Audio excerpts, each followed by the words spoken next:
Of कितना question आपको attempt करना चाहिए और क्या पिछले बार का कट ऑफ था और इस बार का क्या कट ऑफ रहेगा। ठीक है, सबसे पहले वैकेंसी आप सभी को है 5800 इस बार की वैकेंसीज है। ठीक है, प्रीलिम्स आपका सेकेंड वीक में स्टार्ट हो रहा है अगस्त के, और मेंस जो आपका है सितंबर अक्टूबर में होने वाला है। ठीक है, तो ये तो रहा। और देखें कि जो आपका जो है अटेम्प्ट क्या होना चाहिए। यहाँ पे मैंने अटेम्प्ट के बारे में बात किया है कि क्या एक अटेम्प्ट होना चाहिए सभी कैटेगरी वाइज, और जो है सिलेबस में इस बार जो है एग्ज़ाम में क्या क्या पूछ सकता है। ठीक है, और उसके पहले आप एक नज़र डाल लीजिए फटाफट। पहले क्या जानिए कि यहाँ पे देखिए, यहाँ पे आप सभी को पता है सिलेबस जो चेंज हो चुका है ना। सिलेबस चेंज नहीं बल्कि एग्ज़ाम पैटर्न चेंज हुआ है। ठीक है, सिलेबस वही है, एग्ज़ाम पैटर्न चेंज हुआ है। अभी तक आपने जाना था कि ये 45 मिनट जो थे कंपोजिट टाइम था। ठीक है, लेकिन 2024 से क्या है, रीजनिंग के लिए आपको 25 मिनट मिल रहा है और न्यूमेरिकल एबिलिटी के लिए 20 मिनट मिल रहा है, जैसा कि रिजल्ट के पेपर में पीओ में हुआ है। ठीक है, क्वेश्चन तो वही है, क्वेश्चन 40 मार्क्स के लिए रहेंगे दोनों सेक्शन में, और 80 क्वेश्चन 80 मार्क्स के लेंगे। टाइम भी वही है, बस सेक्शनल टाइमिंग यहाँ पे सेट किया गया है। ये आपको कहीं ना कहीं क्या करेगा, नंबर ऑफ क्वेश्चन अटेम्प्ट जो कर रहे हैं वो आपको यहाँ पे कम हो जाएगा। क्यों, पहले कंपोजिट टाइम में था कि जिनकी रीजनिंग बहुत अच्छी थी वो क्या करते थे, 40 में वो लोग 38 या 40 आउट ऑफ 40 भी कर लेते थे, और बचा खुचा टाइम पर क्या करते थे, न्यूमेरिकल एबिलिटी आप वो कर लेते थे 24-25 ऐसे कुछ कर लेते थे, है ना। 24-25 लगभग 30 भी कर लेते थे। ऐसे करके उनका जो स्कोर हो जाता था लगभग 64, और नॉर्मलाइजेशन के बाद उनका जो स्कोर बढ़कर किन्हीं का है ना 70, 71, 72 तक चला जाता था। तो कम से कम ये तो था कि चलो भाई रीजनिंग जिनके अच्छे, वो रीजनिंग में 40 लाकर और न्यूमेरिकल एबिलिटी में 24, 25, 26 करके निकल जाते थे। लेकिन इस बार ऐसा नहीं है, आपको 25 मिनट मिल रहा है और 20 मिनट मिल रहा है, इसी में सब कुछ करना है। तो उसके पहले देख लीजिए प्रीवियस ईयर का कट ऑफ था जो कि कंपोजिट टाइम पे आधारित था। ठीक है, कंपोजिट जब टाइम था तब ये था आपका कट ऑफ आउट ऑफ 80 में, है ना। तो देख सकते हैं कि आंध्र प्रदेश का कट ऑफ जो कि लो रहा। ठीक है, काफ़ी लो रहा, जनरल हो, ओबीसी हो, एससी एसटी सभी के लिए देख सकते हैं। बिहार में देख सकते हैं कट ऑफ लगभग 70 के करीब रहा, 68, चाहे वो जनरल हो, ओबीसी हो, ईडब्ल्यूएस हो। ठीक है, उत्तर प्रदेश का देखा जाए तो जनरल का आपका देख सकते हैं लगभग 74, मध्य प्रदेश का 72, और गुजरात का 74, यहाँ भी 74। ठीक है, राजस्थान का 75, फिर यहाँ पे देख सकते हैं छत्तीसगढ़ का आपका 67, झारखंड का 74, वेस्ट बंगाल का 73, 71, 70 के आसपास में। हिमाचल प्रदेश आइए तो देखिए यहाँ जनरल कैटेगरी का क्या रहा cut off, general, OBC, EWS, Odisha maximum 76, 72, 70, Maharashtra 71, 69, 68। इस तरह से आप देख सकते हैं सारे स्टेट में आप कट ऑफ देखा आपने। ठीक है, उत्तराखंड, पंजाब, असम में। तो इस बार क्या होने वाला है, देखिए इस बार आप सभी को पता है पहला चीज़, देखिए क्वांट का जो, जैसा कि पीओ का एग्ज़ाम ने आपको बताया कि क्वांट का जो लेवल होगा इस बार जो होगा आपका मॉडरेट होगा। तो आप इतना आसानी से नहीं कर पाएंगे। ठीक है, आप क्वांट को बहुत नहीं कर पाएंगे, ये इतना जान लीजिए।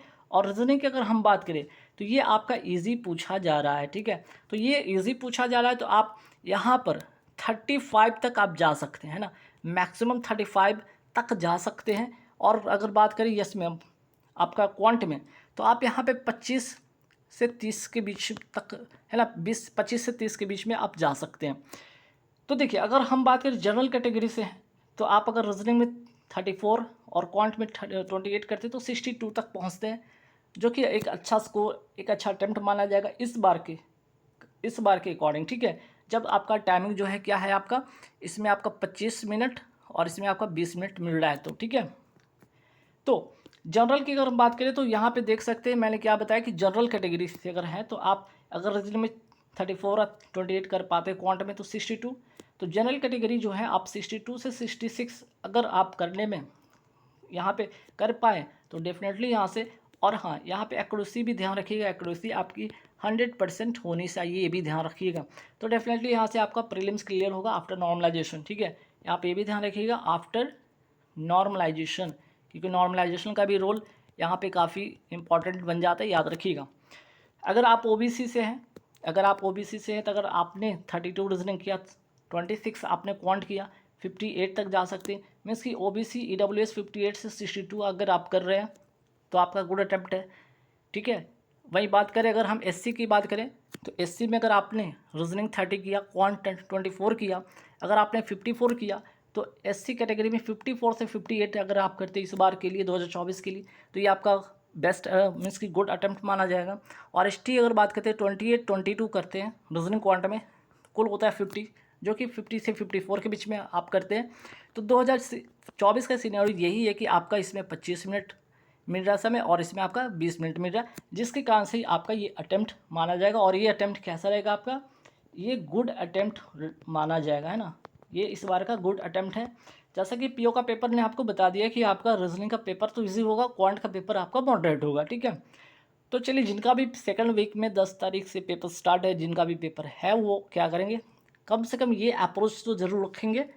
पहला कि जो मैंने आपको बताया, ठीक है, पहला जो मैंने आपको बताया अटेम्प्ट, वो आप अप्रोच रखेंगे कम से कम, इतना तो होना चाहिए। और एक्यूरेसी पर कोई कंप्रोमाइज़ मत कीजिएगा। आप बैंक का पेपर देने जा रहे हैं, एक्यूरेसी से कोई कंप्रोमाइज़ नहीं कीजिएगा, अदरवाइज़ आपकी प्री नहीं होगा, मैं साफ में बता रहा हूँ, ठीक है। अब देख लीजिए यहाँ पे कौन कौन से सेक्शन से आप अच्छे स्कोर कर पाते हैं। अगर हम बात करते हैं क्वांट, आप सभी को पता है 25 मिनट इसमें मिलना है। अब इसी 25 मिनट में आपको करने हैं, ठीक है। तो 25 मिनट में मैंने अभी क्या बताया कि इसमें आपको पेपर इस बार जो होगा, ठीक है, कैसे पूछे जाएगा, तो आपके इस बार पेपर आपके मॉडरेट पूछे जाएंगे। तो आपको करना क्या है, सिंप्लीफिकेशन ईजी रहेगा इस बार, याद रखिएगा। भले आपके अर्थमेटिक मॉडरेट हो सकते हैं, लाइन ग्राफ डीआई वाले या टेबल वाले हो सकते हैं आपके मॉडरेट।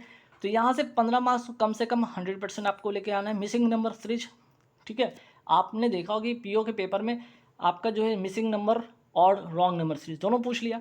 तो क्लर्क वाले पेपर में, क्लर्कल एग्जाम में ध्यान रखिएगा, मिसिंग ही नंबर पूछा जाता है, मैक्सिमम चांसेस होता है। तो यहाँ से 5 मार्क्स आप बिल्कुल यहाँ से उठा सकते हैं। तो 15 और 5 यहाँ से 20 हो गए, ठीक है। अब यहाँ से क्या करेंगे, कोई एक डीआई, इन दोनों में से कोई एक भी डीआई आप यहाँ से लेकर आते तो 5 मार्क्स यहाँ से हो जाता है। तो 15 और 5 हो गया 20 और 5 25, बस इतना ही तो आपको करना है। अगर अर्थमेटिक से अगर 2-3 सवाल अगर और कर पाते हैं तो ये ठीक है। तो यहाँ से 5, यहाँ से 15, तो 15 5 और 15 20 हो गया, 20 5 25 3 28, ठीक है। तो चलिए, ये 28 हो गया आपका एक गुड अटेम्प्ट, ठीक है, 28 हो गया गुड अटेम्प्ट। तो मैंने क्या बताया कि अर्थमेटिक में आपको करना है 3, कम से कम मैंने बताया इतना तो कर ही लीजिएगा। अगर आपका पेपर मॉडरेट रहा तो थोड़ा इजी पूछ दिया तो आप इसमें 5-6 तक जा सकते हैं, जो कि आपको यहाँ से कम 30 आपको आ जाएंगे मार्क्स, है ना। तो यहाँ से हो सकता है, अच्छा डी आई में मैंने क्या बताया 5 15 5 20 5 25, और यहाँ से आप क्या करें, अर्थमेटिक से आप 4 से 5 3 4 5 सवाल कर लेते हैं तो 30 तो कम से कम कर लेते हैं, ठीक है। फिर आते हैं रीजनिंग में, कहाँ से उसको उठाएंगे, ये बिल्कुल आपको करना है। यहाँ से 5 से 5 नहीं छोड़ना है, यहाँ भी 5 में 5 बिल्कुल नहीं छोड़ना है, 10 मार्क्स से यहाँ से लेकर आना है, ठीक है। ब्लड रिलेशन हो सकता है थोड़ा सा आपको कॉम्प्लेक्स मिल जाए, लेकिन जो पेयर फॉर्मेशन वर्ड होते हैं, 1 मार्क्स वाले सवाल होते हैं, जैसे ऑड 1 ऑड होते हैं, ठीक है। तो इस तरह के अगर सवाल आ जाए, या चाइनीज़ कोटिंग से अगर 2-3 सवाल इस तरह से पूछ दिया जाए तो उसको बिल्कुल करिएगा, ठीक है। तो इसको जरूर आप 1 नंबर में अगर पूछ लिया जाए तो ये सब जरूर कीजिएगा, ठीक है। 1 नंबर वाले जो कि बहुत इजी होते हैं तो 5 5 10 दोबारा यहाँ से ले आइएगा, ठीक है। उसके बाद देखते हैं यहाँ पे जो पज़ल होगा, जो पज़ल आपका होगा क्या हो सकता है। पज़ल में भी बहुत simple, certain number of person आपको पूछ दिया जा सकता है, ठीक है। आपका ऑर्डर एंड सीक्वेंस वाला इन आउट, जैसे कि अगर स्क्वायर पर, ठीक है, स्क्वायर पर देखिए पीओ में आपका इन और आउट पूछा है तो याद रखिए 8 पीपल ही बैठा जाएंगे। इस बार या तो इन पूछ लिया जाए या आउट पूछ लिया जाए, ये ध्यान रखिए। इस बार हो सकता है या इसी को सर्कल पे इन करके या पूरे के पूरे आउट करके पूछा जा सकता है, ठीक है। तो ये रहेगा आपका, ठीक है। ये सर्टेन नंबर ऑफ पर्सन जो होगा यहाँ पे आपका जब क्लर्कियल होगा तो याद रखिएगा इसमें आपका 16 नहीं तो कम से कम यहाँ पे 12 हो सकता है पर्सन, ठीक है, 12 पर्सन हो सकता है, इससे 12% के आसपास में हो सकता है, ठीक है। अगर आपका देख सकते हैं कि इस बार जो है और क्या था आपका पैरेलल वाला, है ना, पैरेलल वाला अगर पूछ लिया जाए, पैरेलल वाला अगर पूछा जाए तो देखिएगा जहाँ तक यहाँ पे 14% पूछा था पीओ में, तो हो सकता है यहाँ पे क्या आपका 10% ही पूछ लिया जाए या 8% पूछ लिया जाए। चलिए 10% क्लर्क में 10% ठीक है ना, 10% 5, ठीक है, 5-5 करके या 4-4 करके पूछा जा सकता है, ठीक है। फिर आपका डायरेक्शन से सवाल हो सकता है, डायरेक्शन से इजी वाला सवाल आपका आ सकता है 2-3, ठीक है, 2 या 3 सवाल यहाँ से डायरेक्शन से आ सकते हैं। स्क्वायर पजल बेस्ट हो सकता है, स्क्वायर वाला मैंने अभी बताया कि स्क्वायर पे सभी के सभी इन या आउट हो सकता है, स्क्वायर पे हो सकता है, ठीक है। बॉक्स पजल भी बहुत आसान होता है, तो बॉक्स पजल में देखिए जहाँ पे पीओ में आपको 10 सवाल 10 जो था बॉक्स पूछा गया, तो इसमें हो सकता है आपका 8 बॉक्स, ठीक है, 8 बॉक्स या 7 बॉक्स वाला पूछ लिया जाए, ठीक है। तो जो रीजनिंग होगा ना आसान होगा, आसान होगा। तो यहाँ से आप क्या कर सकते हैं रीजनिंग में, देखिए रीजनिंग में यहाँ से कोशिश कीजिएगा कि कम से कम 35 अटैम्प्ट कीजिए, है ना, 35 अटैम्प्ट कीजिए, ठीक है। और क्वांट में आप कोशिश कीजिए 30 तक कम से कम जाए, तो 65, ठीक है। फिर जनरल कैटेगरी के लिए सेफ माना जाएगा, और बाकी कैटेगरी के मैंने बताया कि इतना आप अटैम्प्ट कीजिए तो बिल्कुल आप सेफ रहेंगे, ठीक है। अब देखिए कि इस बार का जो है आपका कट ऑफ क्या रह सकता है, ठीक है। जैसा कि पीओ का पेपर होने के बाद ये तो पता चल गया कि कट ऑफ इस बार बहुत ज़्यादा हाई नहीं जाने वाला है, तो उसी हिसाब से आप देख सकते हैं।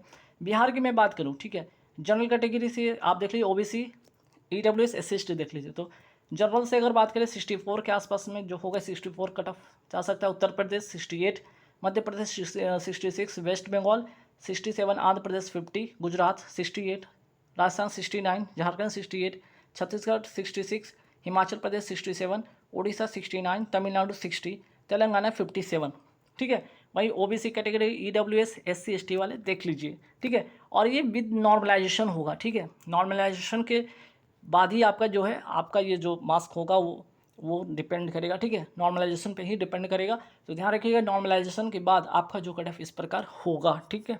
तो बहुत ज़्यादा इस बार पैनिक होने की ज़रूरत नहीं, आराम आराम से भी आप सवाल को करेंगे, विद एक्यूरेसी आपका हो जाएगा, ठीक है। फिर बात करते हैं, यहाँ देख लीजिए तमिलनाडु का तक हो गया था, तेलंगाना 57, महाराष्ट्र 65, जम्मू कश्मीर 64, कर्नाटक जो हो गया 56, उत्तराखंड 67, पंजाब 64, 65, केरल असम 62, ठीक है। तो इससे आप देख सकते हैं कि इस बार का जो कट ऑफ होगा इस प्रकार का होगा। एक्यूरेसी 100% पे आप फोकस रखिए, ठीक है, एक्यूरेसी पर आप ध्यान रखिएगा।